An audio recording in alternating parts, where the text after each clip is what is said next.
Dobroveče, naši gosti su francuski europarlamentarci, članovi grupe Identitet i demokratija Thierry Mariani i Hervé Given. Dobroveče, dobrodošli.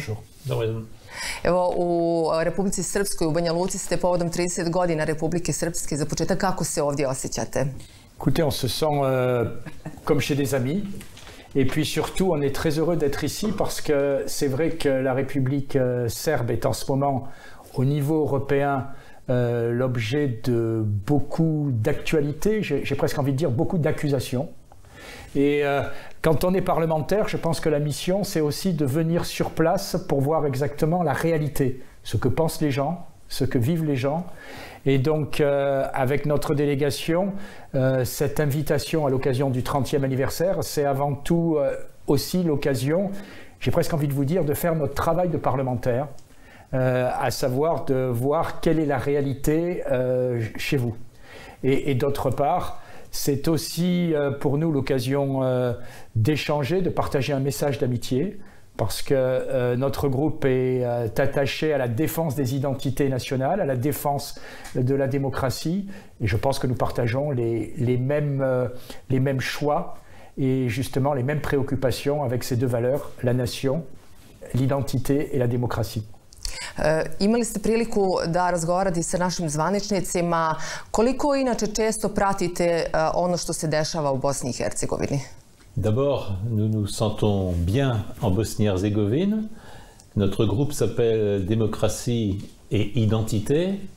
Nous rencontrons un peuple fort et fier de son identité et nous sentons de la sympathie pour ce peuple. Nous sommes aussi attachés à la démocratie, c'est-à-dire à la liberté des peuples de décider de leur destin. Et à cet égard, nous ne pouvons que souhaiter que les peuples de Bosnie-Herzégovine décident librement de leur destin. Dans ce cadre tout à fait particulier, nous vivons ce 30e anniversaire comme un moment historique important. Nous le vivons comme un moment où un peuple souhaite se projeter dans l'avenir, souhaite examiner ce que seront ces prochaines années, et nous ne pouvons que constater que 20 années de paix ont régné en Bosnie-Herzégovine dans le cadre des accords de Dayton. Nous souhaitons naturellement que ce cadre de paix et ces accords soient respectés pour les années à venir. Koliko se često inače u Briselu na nivou Evropske unije govori o Bosni i Hercegovini? D'abord, de manière générale, l'Union européenne, qui ne se confond pas avec l'Europe, l'Union européenne et les pays de l'Ouest ont beaucoup de mal à connaître et à comprendre ce qui se passe dans les anciens pays de l'Union soviétique, de l'Europe de l'Est, de même que dans les Balkans. Les petites nations incertaines de leur devenir historique, les petites nations qui ont subi tant de domination dans l'histoire, l'Empire ottoman, l'Empire austro-hongrois, l'Allemagne occupante, ont une expérience historique qui s'est terminée avec la soviétisation, extraordinairement différente de l'expérience historique des nations d'Europe de l'Ouest. Donc c'est très compliqué pour un citoyen des pays d'Europe de l'Est de comprendre ce qui se passe. Très peu d'entre eux, mon collègue Thierry Mariani le soulignait, très peu d'entre eux ont eu la curiosité de visiter, de venir voir sur place ce qui se passait. C'est ce qui, dans mon cas, explique que j'ai souhaité passer 3 jours à Sarajevo avant de venir à Banja Luka pour essayer de connaître la situation de la Bosnie-Herzégovine. Et puis je dois avouer que le dernier point, nous en sommes généralement réduits au Parlement européen, comme dans beaucoup des pays d'Europe de l'Ouest, à une propagande, notamment américaine, qui veut déterminer la démocratie en séparant les bons des méchants. Et je dois malheureusement dire que dans la narration qui est faite dans la plupart des pays d'Europe de l'Ouest, les Serbes sont les méchants, les accords de Dayton doivent être modifiés pour donner plus de place aux autres parties constituantes de la Bosnie-Herzégovine qui seraient les bons. Pour notre part, nous ne souscrivons pas à ce narratif qui nous paraît historiquement faux et qui nous paraît politiquement piégé, mais c'est hélas la situation dans laquelle la majorité des citoyens de l'Europe de l'Ouest se trouvent quand ils considèrent la Bosnie-Herzégovine et plus généralement les Balkans.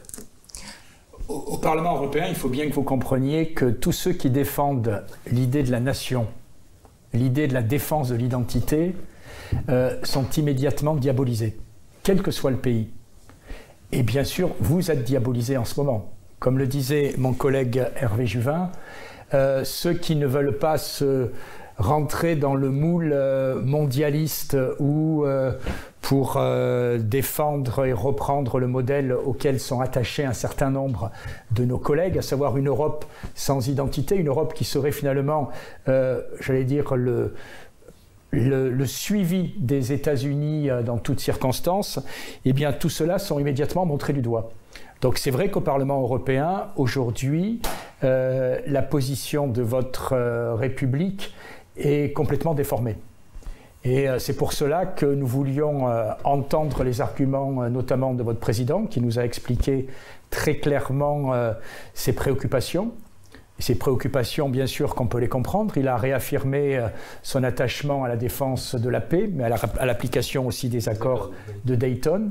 Et d'autre part, au fait que l'identité serbe ne pouvait pas se diluer dans un ensemble où finalement les nations disparaissaient. Donc c'est un combat en ce moment qu'il y a aussi au Parlement européen. Vous voyez très bien quelle est l'attitude du Parlement européen vis-à-vis de la Hongrie. Vous voyez très bien quelle est l'attitude du Parlement européen vis-à-vis de la Pologne. Bref, de tous ceux qui, comme nous en France, disons simplement que l'Europe est une nécessité, mais une Europe qui respecte les peuples et qui respecte les identités. Et ça, un certain nombre de nos collègues ne sont pas sur cette ligne. Da li su jaki međunarodni pritisci, da li su međunarodne sankcije način da se rješavaju problemi? J'ai commandé récemment, dans le cadre du Parlement européen, un rapport à des avocats internationaux sur le thème des embargos et des sanctions. Nous constatons que beaucoup des embargos et des sanctions ne sont pas légitimes et ne sont pas formellement légaux au regard du droit international. Nous constatons aussi que beaucoup des embargos et des sanctions ont eu des effets contre-productifs. Les plus sévères sanctions qui puissent exister n'ont pas empêché la Corée du Nord d'avoir accès à l'arme nucléaire. Les sanctions économiques ont probablement été un grand service rendu à la Russie, qui a acquis une quasi-totale autonomie par rapport à des importations, notamment agroalimentaires, qui venaient de l'Europe de l'Ouest. La Russie aujourd'hui a bénéficié à bien des égards des sanctions économiques. Donc nous considérons que les sanctions très souvent sont illégitimes, très souvent elles sont contre-productives, et dans le pire des cas, elles provoquent de graves crimes humanitaires, ce qui a été le cas en Irak, ce qui est le cas en Syrie, ce qui est le cas au Liban. Et donc, très clairement, nous sommes opposés aux dispositions unilatérales qui permettent à l'hyperpuissance, ou à ce qu'il en reste, de décider de manière totalement unilatérale, non négociée avec ses alliés, de sanctions, qu'elles soient personnelles ou qu'elles soient collectives. Et puis vous savez, dans l'histoire, on s'est aperçu que finalement ces sanctions en général n'aboutissent à rien. Est-ce que vous pouvez me citer un gouvernement qui a réellement changé de politique suite à des sanctions qui le visaient? J'ai vu les sanctions qui frappent le président Dodik. Ça m'a fait sourire. Vous savez, avec Hervé Juvin, on fait partie de ceux qui sont frappés en ce moment de sanctions par l'Ukraine. Écoutez, on nous a confisqué nous aussi nos biens, nos avoirs, nos maisons en Ukraine. Ça nous a traumatisés puisqu'on n'avait rien. Donc chacun a compris que c'est des sanctions en réalité qui sont une sorte d'effet de communication pour montrer du doigt un pays ou des personnalités qui tout simplement défendent leurs idées.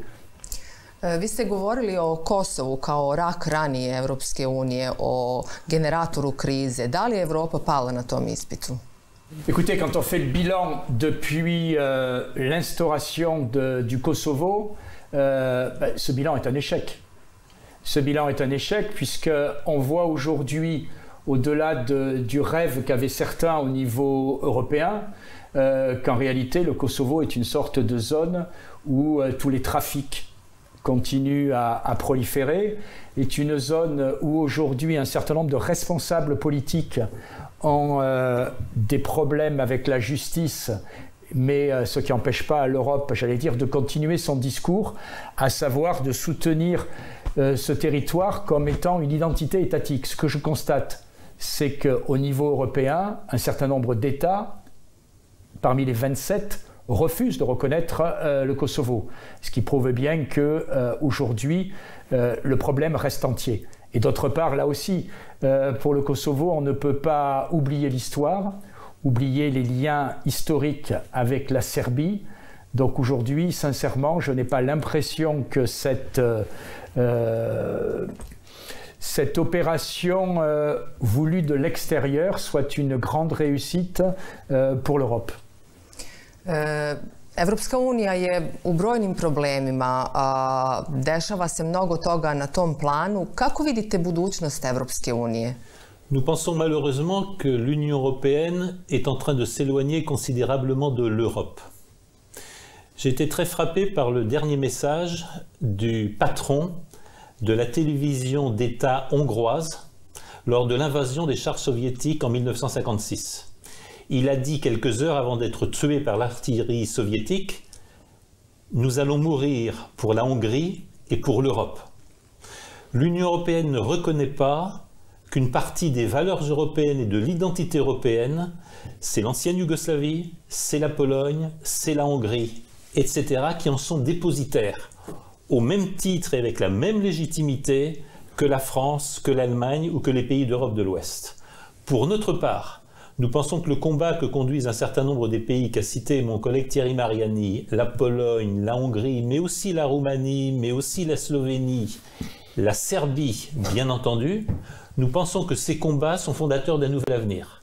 Nous pensons qu'il n'y aura pas d'union de l'Europe si ce n'est pas une union des nations, dans le respect de la diversité des peuples et dans le respect de la capacité des peuples à décider de leur destin. En d'autres termes, le mot-clé de l'Europe que nous souhaitons, c'est une union fondée sur la subsidiarité.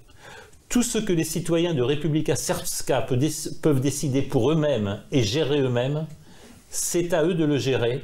Et c'est en ce sens que j'ai entendu l'entretien que nous avons avec le président Dodik. Tout ce qu'il vaudrait mieux faire à un niveau supérieur, par exemple celui de l'Union européenne, pourquoi pas, mais sous le contrôle des citoyens et dans le respect de l'identité constitutionnelle de chaque peuple. C'est la vision que nous portons pour l'Union européenne et nous pensons que c'est la seule vision de l'avenir pour l'Europe. Et si je peux rajouter un mot, que les choses soient claires, nous sommes pro-européens. Je me considère comme défenseur de l'Europe, mais pas défenseur de la construction administrative qui est en train d'essayer de nous imposer aujourd'hui les structures de l'Union européenne. Ce qui se passe avec la Pologne et la Hongrie est crucial aujourd'hui. Parce qu'en réalité, qu'est-ce qui se passe avec la Pologne et la Hongrie et pourquoi on les soutient? Ce sont deux États qui disent « notre constitution passe avant ce que veulent nous imposer les institutions européennes ». Et comme l'a dit Hervé, ce que nous demandons tout simplement, c'est que l'Europe respecte les identités, que quand les citoyens de chacun des pays estiment que pour eux certains sujets sont, j'allais dire, primordiaux, eh bien, les préoccupations de ces États, de ces nations, passent avant certaines directives ou certains choix européens qui n'étaient absolument pas dans l'idée des pères fondateurs. Vous savez, la France, c'est l'un des 6 États qui a fondé l'Union européenne. Quand le général de Gaulle avec le chancelier Adenauer, lancé cette Europe à 6, c'était une Europe qui respectait les nations. Or aujourd'hui, moi, mon inquiétude, c'est de voir une Europe qui désormais veut niveler, veut annihiler les différences nationales. Voilà, on partage la même civilisation, mais entre un Serbe, un Espagnol, un Polonais ou un Belge, il y a des différences, et bien on veut le respect des différences parce que c'est ce qui fait aussi la richesse de l'Europe. Na koji način može da se prevaziđe ono što se dešava na granici Ukrajine i Rusije? Da li to može i na koji način i koliku opasnost da predstavlja za samu Evropu? Bah, écoutez, pour moi, c'est une crise purement artificielle qui est, j'allais dire, qui est encouragée par certains. Pourquoi ? Vous savez, vous vous souvenez peut-être de ce qui s'est passé en 1962, quand le président Kennedy et les États-Unis ont demandé à ce que l'Union soviétique retire les fusées qu'elle avait installées quasiment à la frontière, si je puis dire, américaine, puisqu'elles étaient à Cuba. La Russie aujourd'hui se retrouve dans la même situation. Qu'est-ce qu'on constate depuis des années? C'est que l'OTAN avance en direction de la Russie. Et on est quand même dans une situation paradoxale où on reproche à la Russie d'avoir des troupes sur son territoire. Mais si j'étais russe aujourd'hui, je regarderais avec une certaine inquiétude l'avancée de l'OTAN. Si j'étais russe aujourd'hui, je m'inquiéterais de la présence de certaines armes à la frontière de mon État. Et donc, je comprends, je dois le dire, l'attitude de la Russie. La Russie ne veut pas la guerre, mais la Russie veut la sécurité. Comme les Américains voulaient la sécurité en 1962. Et donc, on a une sorte de dramatisation de la situation qui, à mon avis, aujourd'hui, est totalement artificielle. Je pense qu'il n'y a aucune volonté d'envahissement de l'Ukraine. Simplement, chaque État a le droit d'avoir sa sécurité respectée. Et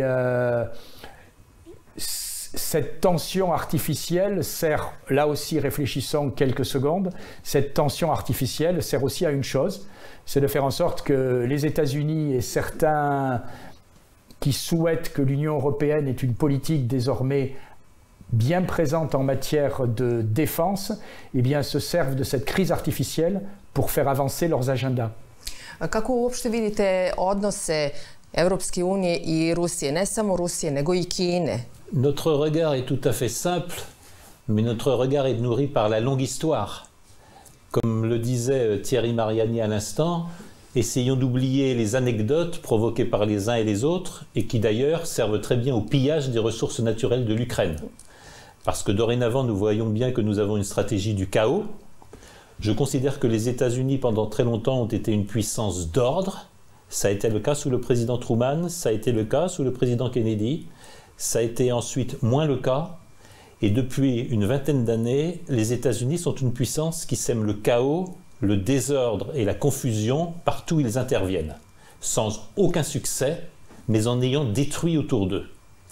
La lecture de long terme que nous avons, c'est que beaucoup sont attachés à d'abord ruiner l'Union européenne, et c'est évidemment le cas aujourd'hui de la diplomatie britannique, qui est extraordinairement active, notamment dans les Balkans, et notamment dans l'Est européen. C'est évidemment aussi le cas des États-Unis qui souhaitent enrôler l'Union européenne dans leur combat historiquement dépassé vis-à-vis de la Russie, mais d'actualité et de grand avenir face à la Chine. J'étais récemment en mission pour le Parlement européen à Washington et j'ai constaté à quel point tous nos interlocuteurs américains nous ont demandé à nous, Européens, de nous engager derrière eux contre la Chine, puisque l'idée du containment de la Chine est la première préoccupation stratégique américaine. Donc je vous répondrai en n'ayant aucune illusion. Ce qui se passe en Bosnie-Herzégovine et ce qui se passe avec Republika Srpska. La clé, malheureusement, n'en est ni ici en Bosnie-Herzégovine, ni avec la Serbie, ni en Union européenne. La clé est sans doute quelque part entre Washington, Londres et Moscou. N'ayons pas d'illusions, beaucoup sont intéressés à créer des conflits localisés à l'est de l'Union européenne pour couper les routes de la soie et pour faire perdre aux Chinois leurs investissements, détruire les infrastructures, ruiner des usines et faire que la puissance chinoise se retire. Et c'est la politique du chaos à laquelle nous sommes confrontés. Ce que nous regrettons, Thierry est membre de la Commission des Affaires étrangères, je suis membre de la Commission Sécurité et Défense de l'Union européenne. Nous regrettons une très grande naïveté, où nous regrettons une certaine forme de collaboration qui empêche au Parlement européen de dire clairement quels sont les enjeux et de désigner clairement qui sont nos adversaires, voire peut-être nos ennemis. Šta očekujete od predstojećih izbora u Francuskoj? On attend une autre politique. On attend une autre politique, vous le savez, on soutient la candidature de Marine Le Pen parce que nous pensons que la politique menée par Macron est en réalité progressivement une politique qui nous soumet à la fois au niveau européen et à la fois, sans trop le dire, même si par moments il y a des éclats de langage, aux États-Unis. Voilà, et sans rentrer dans un débat franco-français, ce que nous voulons tout simplement, c'est un peu retrouver cette image d'équilibre qu'avait à un moment la France entre les deux blocs. Je ne veux pas rappeler la période du général de Gaulle, mais sous le général de Gaulle, la France était l'allié des Américains, mais dialoguer avec l'Union soviétique. Voilà, nous ne voulons pas être enrôlés dans un camp, nous voulons tout simplement que les intérêts de notre pays soient respectés. Voilà ce que nous attendons au niveau de la politique internationale, au niveau de ces élections présidentielles. I za kraj, kako vidite srpsko-francuske odnose danas i u budućnosti? Je ne peux que prolonger ce qu'indiquait Thierry Mariani. La grande tradition de la diplomatie française et la fierté de la France, c'est d'avoir été un des pays des non-alignés. Et à cet égard, nous n'avons pu dans l'histoire que nous sentir très proches de la position de la Yougoslavie, puisque comme vous le savez, le maréchal Tito était dans le monde le leader des pays non-alignés. Et je pense qu'un des plus beaux éloges jamais adressés à la France était celui de l'ancien secrétaire général des Nations Unies, M. Boutros-Boutros-Ghali. Partout où il y a des peuples non alignés dans le monde, ils parlent français. Eh bien, nous souhaitons pour notre part que la future politique étrangère de la France soit une politique de non-alignement, que ce soit une politique dans la grande tradition de la diplomatie française où l'on parle avec tout le monde, où l'on essaye de comprendre les motivations et les intérêts nationaux de chaque pays, et où on essaye d'être un facteur de paix, de stabilité et d'équilibre. C'est pour notre part ce que nous attendons des élections présidentielles, un changement total de politique. C'est ce qui fonde notre amitié historique pour la Serbie, c'est ce qui fonde la raison de notre présence ici au 30e anniversaire de l'indépendance de Republika Srpska, parce que partout dans le monde, la France se sent proche des peuples libres, elle se sent proche des peuples qui défendent leur identité et elle se sent proche des peuples qui sont fiers de leur histoire. Hvala vam što ste bili naši gosti i želim vam ugodan boravak u Republici Srpskoj. Je vous remercie et vous souhaite un agréable séjour. Merci.